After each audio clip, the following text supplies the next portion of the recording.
notamment une question d'un téléspectateur à la tête d'une entreprise et qui nous demande s'il va pouvoir geler les salaires en 2020. Alors la réponse à cette question va dépendre en fait compte de l'effectif de la société et si oui ou non elle est dotée d'un délégué syndical. Si tel est bien le cas, elle ne pourra décider d'un gel des salaires qu'en ayant mené au préalable une négociation avec son délégué syndical sur les salaires. C'est une obligation légale de négocier annuellement sur les salaires, donc elle devra mener cette étape préalablement pour pouvoir en fin de compte décider en fonction de l'issue des négociations du gel des salaires. D'accord. Et petit rappel aussi sur l'activité partielle, c'est une question qui revient. Est-ce que tous les salariés sont éligibles à l'activité partielle ou est-ce qu'il peut y avoir certaines exceptions ?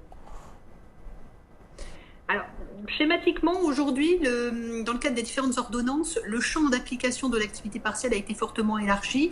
Il s'agit en fin de compte de tous les salariés qui ont un contrat de travail avec une entreprise privée, qui cotisent à l'assurance chômage, et c'est là potentiellement où il peut y avoir des exceptions, mais également en fin de compte des salariés ayant un contrat de droit privé avec des entreprises publiques.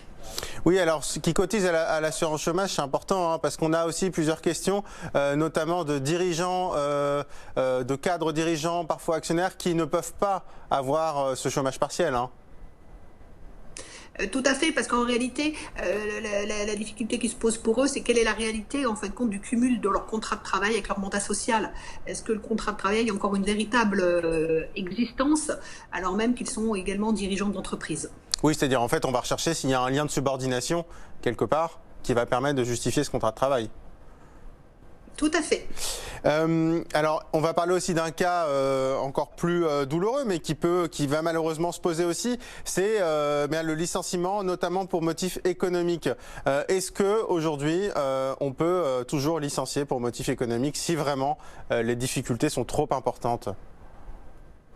Alors aujourd'hui, rien ne vous interdit dans la loi de ne pas licencier pour motif économique. Donc potentiellement, vous pouvez toujours licencier pour motif économique.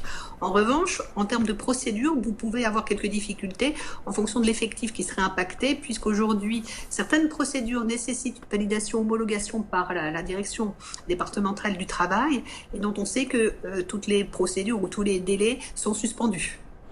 Mais on peut faire tout ça à distance aussi, par visioconférence ? Alors tout à fait, la consultation en fin de compte des instances représentatives du personnel et donc aujourd'hui du comité social et économique peut se faire par visioconférence sans limitation du nombre de visioconférences. En revanche, on peut avoir une interrogation, c'est concernant les entretiens préalables de licenciement qui doivent être menés dans certaines typologies de procédures avec le salarié.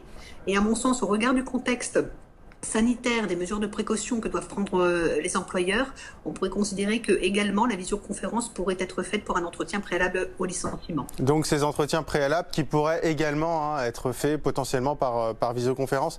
Merci beaucoup Virginie Devos. Je rappelle que vous êtes avocate spécialisée en droit social chez Auguste Debouzy. Merci beaucoup Raphaël, on vous retrouve bien dans une heure pour répondre à de nouvelles questions BFM Business avec vous du matin au soir à 40 de chaque heure.